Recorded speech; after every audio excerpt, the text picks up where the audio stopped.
তো ক্ষতি, ধান যা আছে সব শেষ এবং শসা লাগানো ছিল, ঢেঁড়স লাগানো ছিল, তারপরে ডাটা ছিল, ধনিয়া ছিল, সব জলে শেষ হয়ে আছে। ঘরে জল ঢুকছে, ফ্লোরে জল ঢুকিয়া একবারে কাপড় টাপড় থেকে দুইরা কিছু ওই যে জিনিসপত্র আছিল ওইটিও নষ্ট করে লেছে, সব মাজ্জা গুছা আবার পরিষ্কার করুন লাগছে। আপনাদের কী দাবি থাকবে? সরকার যদি আমাদের কিছু সাহায্য করে তাহলে তো আমরা বেঁচে যাই, আর নাহলে তো আগামী দিন তো আমরা কীভাবে যে চলবো এটা বড় চিন্তা হয়ে দাঁড়াচ্ছে। মানে এখন তো কোথাও ধানের চারা পাওয়া যাচ্ছে না, কোথায় লাগাবো, কী খাবো, এই নিয়ে ব্যস্ত। এই পাশেই দেখছেন যে জমিগুলি, এটিতে শশা ছিল, শশা সব শেষ, শুধু ছাটাগুলি, পাশের আগাগুলি আছে, আর নাই কিছুই। মোটামুটি আনুমানিক আপনার কত টাকা ক্ষতি হয়েছে মনে করেন? প্রায় 50,000 জমি। নিচে আমার নাম শান্তিরঞ্জন সরকার। বাংলাতে তো আমাদের প্রচুর ক্ষতি হয়েছে, এটা তো বলার মানে আর কিছু থাকে না। সবই তো ত্রিপুরার বাসী, রাজ্যবাসী, দেশবাসী সবই দেখতে আছে যে বন্যা তো আমরা কতটুকু পরিমাণ যে ক্ষতি হয়েছে এটা বলার কিচ্ছু থাকে না। কি কি ক্ষতি হয়েছে? ক্ষতি হয়েছে যেমন আমাদের শশা ক্ষেত, শশা ফুল ফুটছে, ফলন দিচ্ছে, ওইগুলো গেছে গা। যেমন ধান ক্ষেত কিচ্ছুই নাই, রাজপুরে যে কী খামু, বাচ্চা কাচ্চা নিয়ে যে কীভাবে বাঁচবো, মানে এটা আমরা কিচ্ছু নাই, বলার বাহুল্য রাখে না।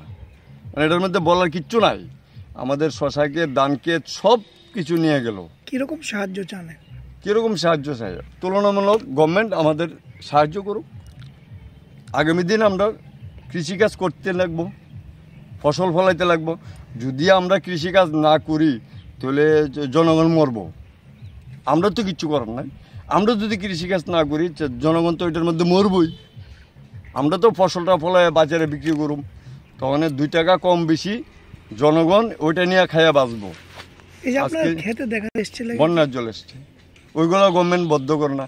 আজকে ওইদিকে হানা দেয়, ওইদিকে হানা দেয়, ক্যারি ব্যাগ বদ্ধ করবো, ক্যারি ব্যাগ বদ্ধ। আজকে এগুলো এই যে ক্যারি ব্যাগটি ওইটি উঠাইতে আমরা 2 হাজিরা 3 হাজিরা কর্মচারী লাগাইতে লাগবো, লোক লাগাইতে লাগবো। ওই টাকাটি কেটে দিব, গভর্নমেন্ট দিব? দেয় না, গভর্নমেন্ট ওইটা দেয় না। আমার তো প্রচুর পরিমাণে ক্ষতি হয়েছে। আনুমানিক কত টাকা হইব আপনার? আমার আনুমানিক মনে করেন যদি ফসলটা ফলাইতে পারতাম তাহলে মিনিমাম 1.5 লক্ষ টাকা, 1.5 লক্ষ টাকা আমি পাইয়া যেতাম।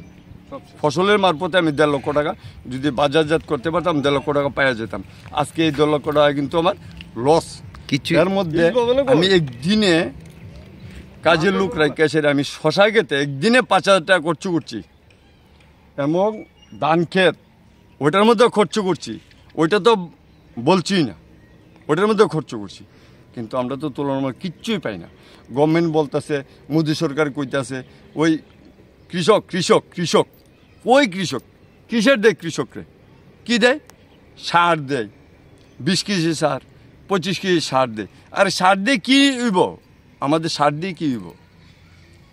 আমি যে এত টাকা খরচ করলাম, আমার 20 কেজি 25 কেজি সার দিলে ওইটা তো 5 বছর মুরগাল্লা দায়নে দিলে তো আমি পারি। কিন্তু ওই জিনিসটা তো আর গভর্নমেন্ট চিন্তা করে না, ওই জিনিসটা তো আর গভর্নমেন্ট দেয় না। আজকে আমি 5টা 6টা লেবার লাগাই আছে এই কাজগুলো করলাম। আজকে আমি কালই করলাম, জনসাধারণের করছি।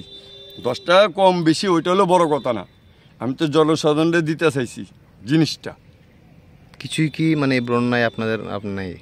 প্রচুর। আমার পুকুরের মাছ গেল গা, পুকুরের মাছ, এই যে পুকুরের মাছ সবগুলো গেল গা। নিচে 50 থেকে 60,000 টাকা বিক্রি হইতো মাছ, সবগুলো গেল গা। কোন জায়গায় এটা? সানমুরা।